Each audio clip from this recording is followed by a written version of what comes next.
Hello, and welcome to another episode of It's Fine. I'm Jacquelyn, and today we're going to be talking about the theories of the self. What makes a person a person? Who are we? What are we? That is the question we're going to try and answer today. I actually took a class on this in college. So, in my first semester of college, we had to take what was called a first year seminar. There was a ton of different options. I think there was one about chocolate, one about superheroes, and I decided to take the one about the theories of the self. And I'm so glad that I did because I feel like I learned so much in this class. And it was so enlightening to learn about the different theories of the self and the different aspects of life that people identify with. So, we're going to talk about some of the theories of the self today. This is not all of the theories of the self. I chose the ones that I understood the most. I did have to do a little bit of extra research for this episode because I did take this college class like 4 or 5 years ago. And this is also going to be like a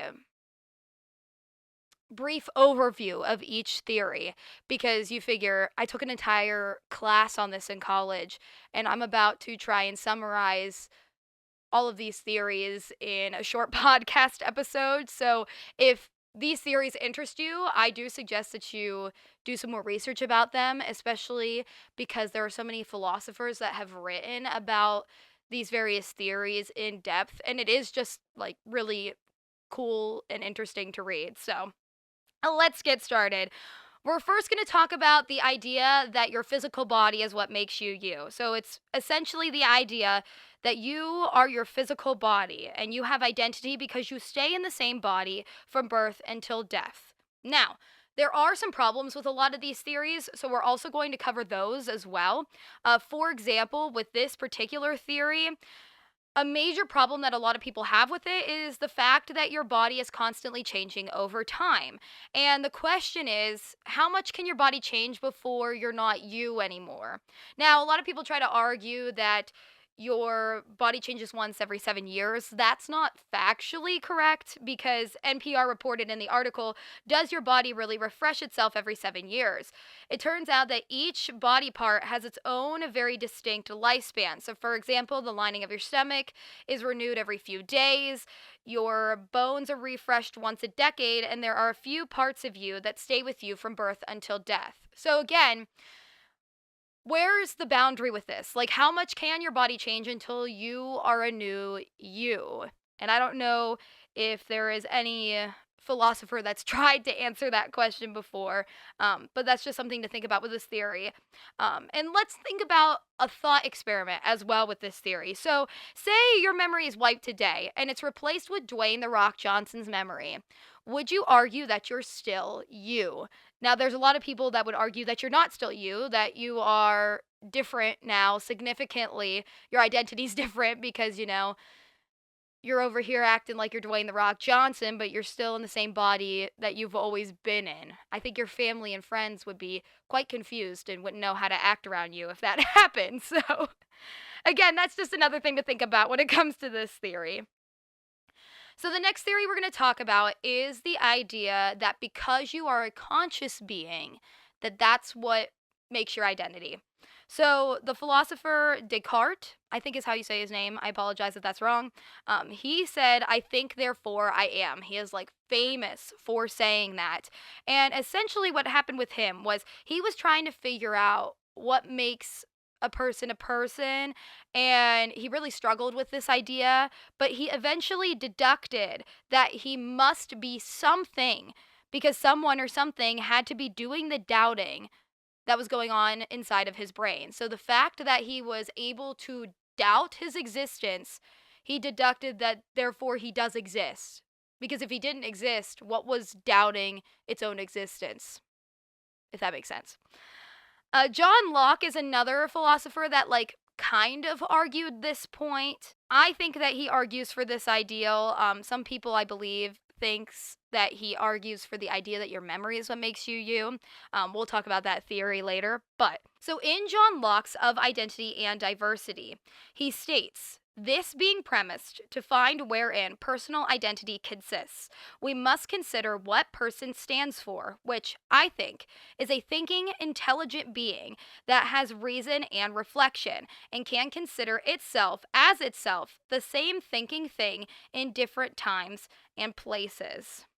He does go on to say the sameness of rational being, and as far as this consciousness can be extended backwards to any past action or thought, so far reaches the identity of that person. It is the same self now it was then, and 'tis by the same self with this present one that now reflects on it that that action was done. So, after reading that, to me, the way I understand it is he argues because he has perceptions and he is conscious, therefore, he does have identity because he is able to reason and reflect and think. Like I said, some people would argue that he would rather argue for the idea that your memory is what makes you you, because in that passage that I did read, he talks about your consciousness that can be extended backwards, which does imply that you would have to have memory.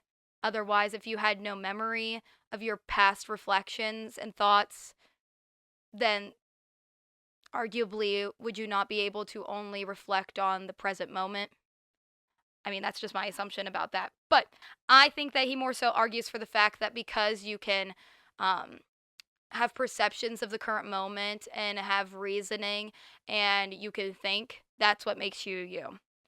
Now, here is a thought experiment that goes along with this theory to sort of make you think about whether or not this theory actually does work.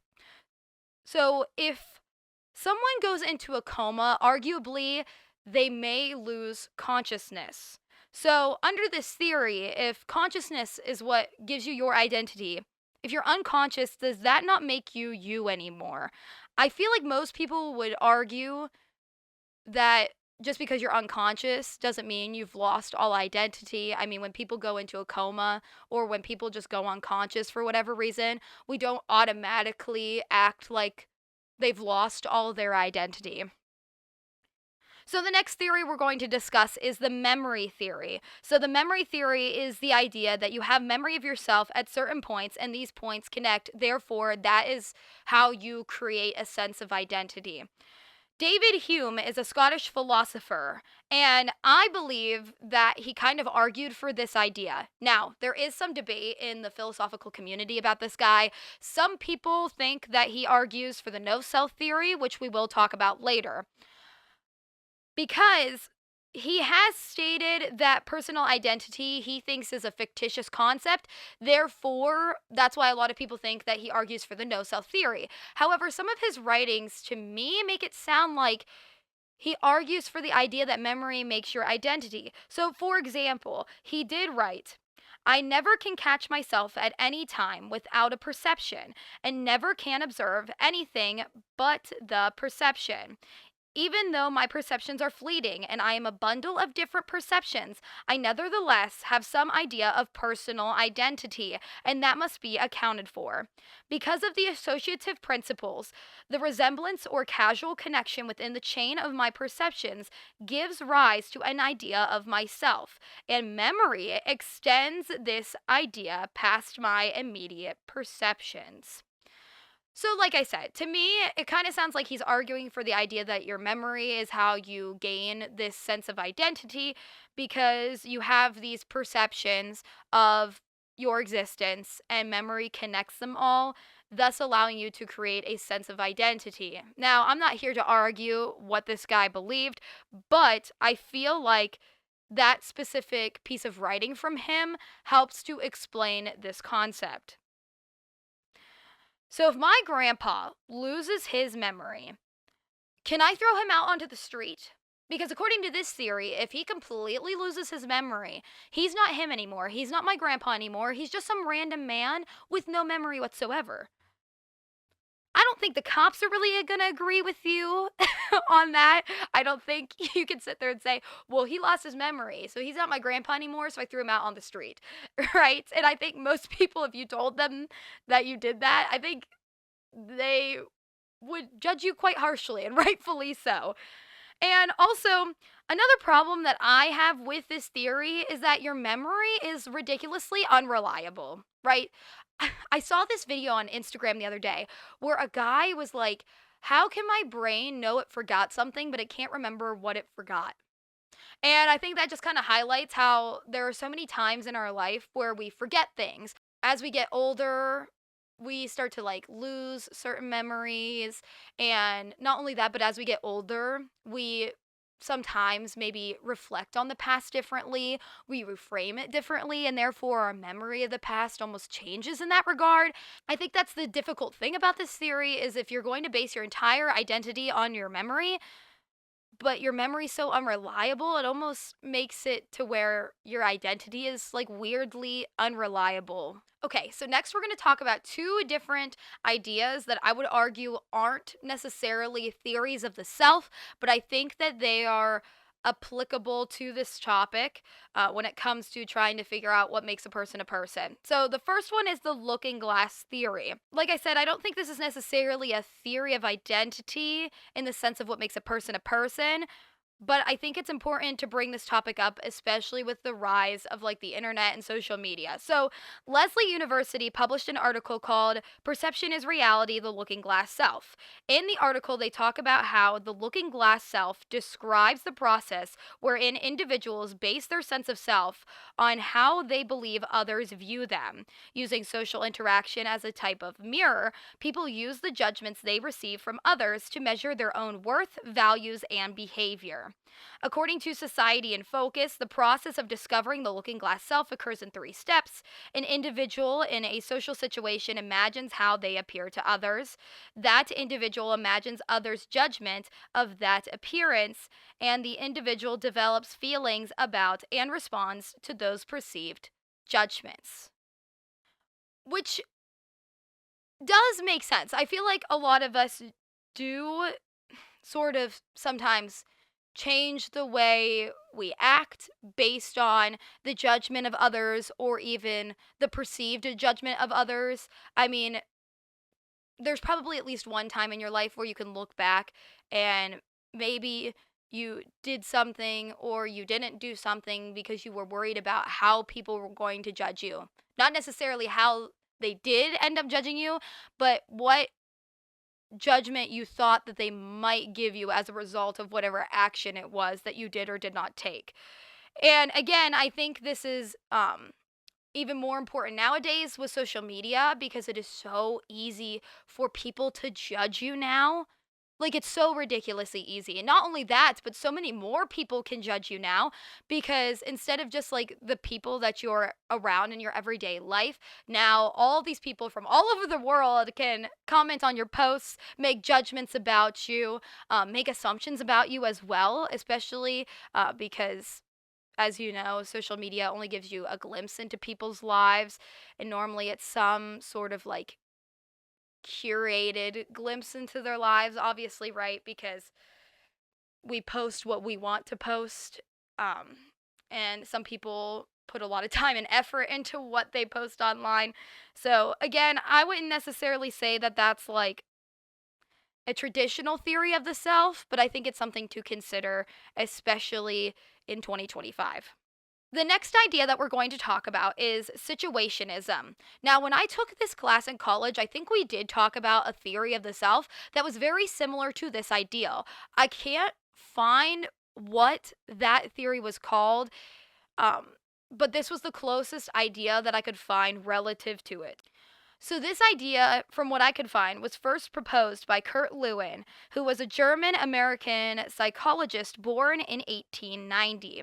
And according to the American Psychological Association's Dictionary of Psychology, it is the view that an organism's interaction with the environment and situational factors, rather than personal characteristics and other internal factors, are the primary determinants of behavior. And this is also called situationalism. Now, the theory that we talked about in class was the idea that your identity changes based on the situation, which is why I say that this ideal is like the most similar thing that I can find because situationism is the idea that the way you act really has nothing to do with your personal characteristics or anything going on like inside your mind. Rather, it's more about the situation that you're in or the environmental factors, which I can see how people could think this because like we definitely do act differently in different situations. So, for a personal example, I get very, very shy around people that I don't know. Like when I first meet people, I tend to not say much of anything at all. I normally just kind of sit back and like observe, for lack of a better way of putting it. But whenever I do get comfortable around people, I swear I like can't shut up. I become like the queen of yapping. I always joke that I feel like I'm a very deceiving person in that regard because when people first meet me, it seems like I'm such a shy, quiet person, but then I get comfortable and then I swear I can't stop talking. That's just a prime example of how like a different situation can make you act totally differently. Now, do I think that our identity is constantly changing based on the situation? I personally don't think that. Like I said, I think we do act differently in different situations, but I don't believe that your like full blown identity changes. But maybe some people do think that. I don't know. The next theory we're going to talk about is the narrative identity theory. This theory was primarily developed by psychologist Dan McAdams in the 80s. He defines narrative identity as the person's internalized and evolving life story, integrating the reconstructed past and imagined future to provide life with some degree of unity and purpose. So, I'd like to argue that this theory is quite simple. It's just kind of the idea that your identity is based on your life story. It's constantly evolving and it incorporates the imagined future that you see for yourself, but also the past as you currently see it, which makes the idea of making the self an active, ongoing process. Now, what I really like about this theory is it combines a lot of elements of your life, and it also combines the past as you see it, the present moment, and the imagined future that you have for yourself. I would argue that a lot of people probably like subconsciously live their lives this way, like as the idea that their identity is based on their life story, just from what I have observed. So, what I really like about the narrative identity theory is it combines a lot of different aspects of life to create your identity. It also recognizes the past version of you, the present version of you, and the imagined future version of you that you have for yourself. And it also does recognize that, like, the making of the self is an active, ongoing process. It's not like one fixed, concrete idea. Lastly, we're going to talk about the no self theory. So, this is a Buddhist teaching, and it essentially argues that because everything in our lives constantly changes, there's no concrete permanent self. Now, you could argue that this isn't really a theory of the self because it kind of just like rejects the notion altogether. Now, I will say though, it doesn't really deny the idea of the existence of the self. It rather sees the idea of the self as an illusion. So, from what I understand, like you could create this sort of idea in your head of what makes you you. Like you're allowed to do that, but you also have to recognize that it really truly is just an illusion at the end of the day because so much changes that it's very difficult to sort of pick any one thing that makes you you. So when it comes to the no self theory, like I said, it kind of argues the idea that the idea of the self is an illusion. But yet we still use words like I, we, me, self, things like that. And I love the way it's described in the No Self Theory, Hume, Buddhism, and Personal Identity by James Giles or Giles. I don't know how he says his last name. But he says, that is, although we may use words like self or I, we should not be led into thinking that they actually refer to something, for they are but grammatical devices. So essentially, what he's trying to say is like, even if you believe that the idea of the self is just kind of an illusion and there's no permanent self, you can still use words like I or we or me because otherwise, like, how are you going to communicate with people? And people still understand what you mean when you say those words. So in college, at the end of this class, the last assignment was to write an essay on which theory you felt made the most sense to you. Just about everyone in that class wrote their essay on the narrative identity theory, which doesn't surprise me. I truly do think that a lot of people live their life based on that theory. Now, I wrote my paper on the no self theory. So, to me, especially at that time in my life, that was such a freeing idea. So, for the longest time, I was trying to figure out who I was, and I really struggled with that idea. So, I basically had it in my head that my identity, like who I was supposed to be, was something that I had to go find. Like, I almost acted like it was some like concrete idea, and I had to go on a journey to find out who I was. And every day that I lived my life not in accordance to this like concrete ideal was a problem. But when I learned about the no self theory, it reminded me that humans are constantly changing, and so much makes up who we are that not one particular thing defines us. Because again, there are so many parts to being a human. You know, you have your body, you have your consciousness, you have your memory, you have your lived experiences, you act differently in different situations. Uh, all of those various like theories that we talked about earlier, to me, like not one of them makes a person a person. I think our identity is based off of like everything and nothing all at the same time. It also reminded me that we're constantly changing. So if there's something that like I want to change about myself, I can change it. And I don't have to be defined by any one specific thing or moment in my life, that I can just merely exist moment to moment. And like I said, I can change however I feel that I need to change. Um, my identity is not something that is stagnant and I'm stuck with a specific identity whether I like it or not. And again, I feel like the no self theory also reminds us that like so much goes into our sort of like sense of self and our sense of identity. And I love that it like combines every sort of aspect of life, but also like rejects the idea that there's any one specific thing that makes us us. Now, I understand why the narrative theory is so popular, but to me, the idea that our identity is a story is a bit too unstable of an idea for me. So, your story can be reframed in so many different ways, which I think holds us back in the long run. Plus, your story is constantly changing, which to me makes me feel like those who believe that theory are just kind of like trying to create their own concept of identity, thus basically creating an illusion, which goes back to that idea of the no self theory. Now, obviously, I do want to clarify and point out that we do have to have some kind of like identity, especially because we live in a society. I feel like it's kind of difficult for us to just like walk around with like no sense of accountability whatsoever.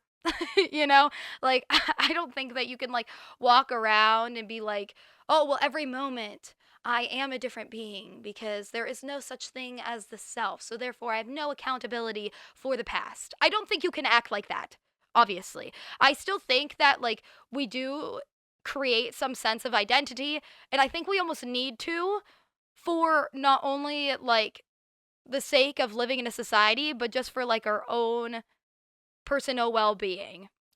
And I do have to say, I like the idea of the narrative theory, especially because it does kind of acknowledge that. But I also recognize that nothing truly at its core does stay stagnant in this world.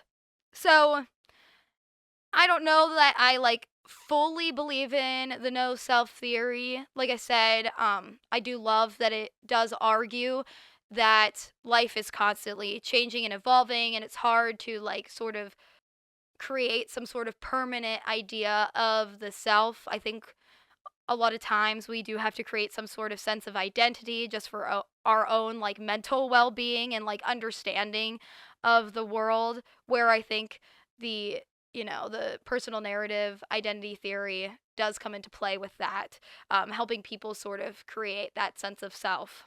At the end of the day, you can believe what you want. Like, you can believe in one of these theories over the other. You technically don't really have to believe in any of these theories at all.